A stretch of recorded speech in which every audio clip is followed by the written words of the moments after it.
the cartel member who dissolved 300 bodies in acid. In recent times, we might have heard about a drunk man admitting himself of dissolving 300 bodies in acid. Isn't that shocking? What do you guys think it would be? Any guesses of who the person is? We in some minds can't accept the fact that he actually did it. The number 300 bodies is significantly understated. It was claimed that he was nearly glad when he was apprehended because he had been operating in this manner for years. Welcome back to Just Crime, where we are going to tell you the crazy story about the cartel member who dissolved 300 bodies in acid. Isn't that really shocking? Watch the whole video to know more about the member. Before getting into the video, subscribe to our channel for more such content. He was Santiago Meza Lopez. Santiago Meza Lopez was one of the most enigmatic and significant figures in the drug trade. He was so important that just a few days after his capture, an armed group of cartel hitmen attempted and failed to break him out. This man was drunk to death when the Mexican army wreaked holy havoc on his hideout, and as they whisked him away, a soldier would later recall that he turned and threatened him, saying, "You have no idea who you're messing with."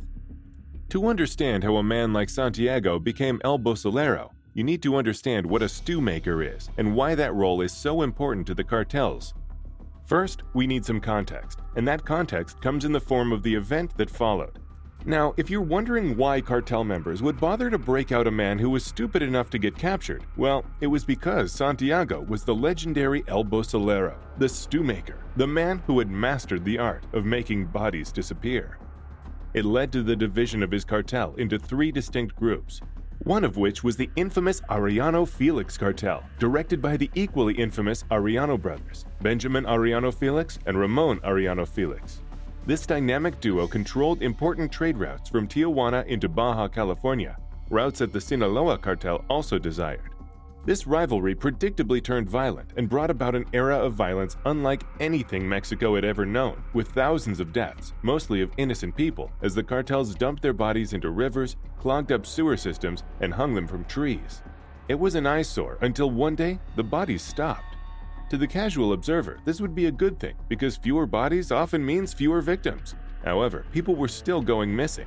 From 1996 to the late 2000s, an average of 30,000 people went missing as a result of violence related to the cartel. As the number of missing persons cases increased, the authorities were faced with a dilemma. Where were all the bodies? Lopez Santiago Meza, Mexico's Sinaloa state, is where Santiago Meza Lopez was born in 1964. Santiago was born into poverty, like many other Sinaloans at the time, and had 9 siblings to make circumstances even more difficult.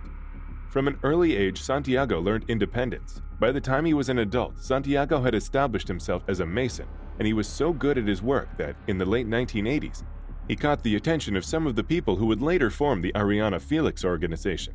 At the time, Santiago stood out for 2 qualities: his foot soldier mentality and his extraordinary work ethic. According to a victims group on Saturday, relatives of 100 persons who have gone missing want to exhibit pictures of their loved ones to a man who was recently detained in Tijuana for allegedly aiding a drug lord in dissolving the bodies of his victims in acid. The Mexican military accuses Santiago Meza Lopez, often known as the Pozole Maker, after a regional stew, of disposing of 300 bodies for Teodoro Garcia Cimentel, a rumored former officer of the Arellano Felix drug cartel with a stronghold in Tijuana. According to Cristina Palacios, head of Citizens United Against Impunity, a group that advocates for the families of missing people in Tijuana, the families have requested permission from the authorities to speak in person with the 45-year-old Meza. Now, the story is getting much more thrilling. Keep watching the rest of the video for the conclusion. If you like this video, do like, share, and subscribe to our channel for more informative content. Also tap on the bell icon for notifications. Meza was detained by the military in the border city of Ensenada in 2009, which is roughly 70 miles south of the border. Meza had ties to the Arellano Felix cartel, which at one point was in charge of regulating the flow of drugs from Tijuana into the United States. He admitted to making $600 every week by immersing corpses in a tub of acid and sodium hydroxide and stirring them for 8 hours until all of the body parts but the teeth, nails, and some bone fragments disintegrated. Whatever was left, according to Meza, would be burned and then interred in a vacant lot on his land.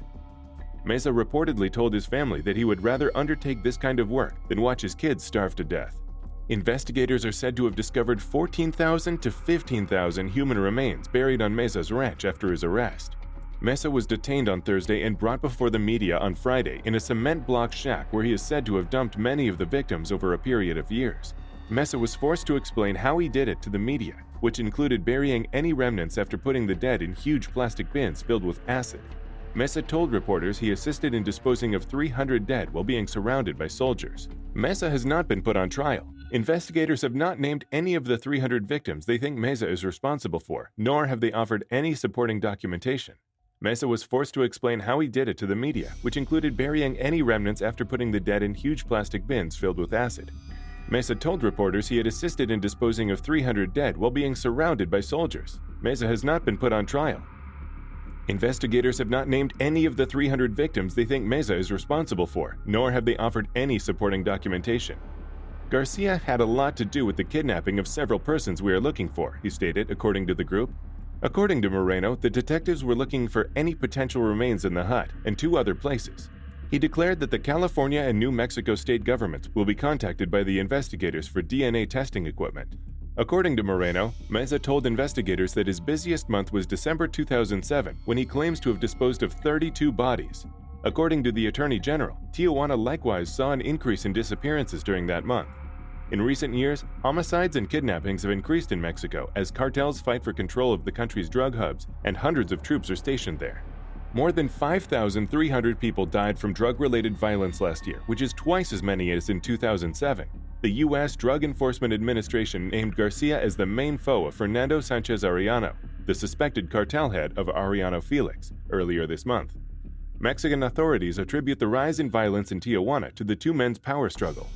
It was a classic case of loyalty to the dollar and nothing else how he got caught for almost a decade. Authorities have no idea who El Pozolero was. Then in 2005, 2 kidnappers working under Aldea were captured and questioned. They admitted to kidnapping and killing 3 people before handing them over to a head of a cleanup crew. Santiago was the chief stew maker with the Sinaloa cartel, which meant he would now be stewing his former colleagues. He was given first priority. He eventually rose to the position of number 20 on the FBI's list of most wanted men, but Santiago managed to elude the authorities for 4 years before he was caught in 2009. Santiago, El Teo, and other members of the crew were out having fun with sex workers and loud music in the Baja Season neighborhood when someone in the area called the police and reported who the loud neighbors were. The police then immediately alerted the Mexican army. The reason for the delay is a mystery to many, but people have their theories. Liquid remains are still being discovered every other month, and Santiago has not denied committing the horrible crime, but he has not been charged for stewing the victims. There are many who feel that some corrupt persons inside the government are protected because the administration has previously been linked to the cartel on numerous occasions. Following the completion of his 10-year term, El Pozolero is scheduled for release this year. Many people are afraid that El Pozolero will go free, especially the families of his victims. All these families want is justice and the remains of their loved ones, but it's unlikely that they will receive the latter. Only time will tell whether El Pozolero will be held accountable for the terrible crimes he has committed. With that, we come to the end of the video. We saw how he claims himself on this act, and now the judgment has to be given. What do you guys think after watching the whole video about this dreadful act? Comment down your thoughts on this and tell us more possible ways of what made him do so.